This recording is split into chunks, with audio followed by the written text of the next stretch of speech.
صار لي موقف جميل صراحة أثر في قلبي كثير.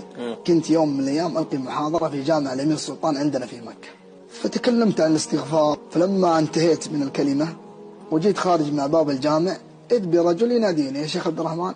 التفت، إن الرجل ما أعرفه، لكن سبحان الله أول ما رأيت الرجل يا أخي حبيته في الله كذا. قال لي: يا شيخ عبد الرحمن أقول لك حاجة عني قولها للناس، ونقولها والله ما أقولها رياء ولا سمعة، لكن أنا وجدت الأثر في الاستغفار.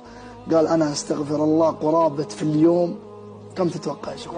والله أني أنقل كما قال الرجل، يقول قرابة 30,000 مرة أذكر الله سبحانه وتعالى. لما قال لي هذا الكلام سألت سؤال وجاوب لي جواب والله دمعت منها عيني. قلت: طيب يا حبيبي، أنت ما شاء الله إنسان تذكر الله ولسانك رطب بذكر الله سبحانه وتعالى. قلت له: إيش حصلت من الاستغفار؟ إيش وجدت أثر الاستغفار في حياتك؟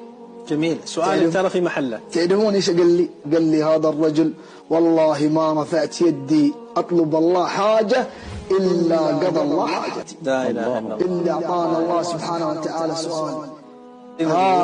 أرسل رسالة لكل من يسمعني، اللي مديون، اللي يريد الزواج، اللي يبحث عن الوظيفة، اللي مهموم، اللي يبغى السعادة، اللي يبغى الراحة. جرب.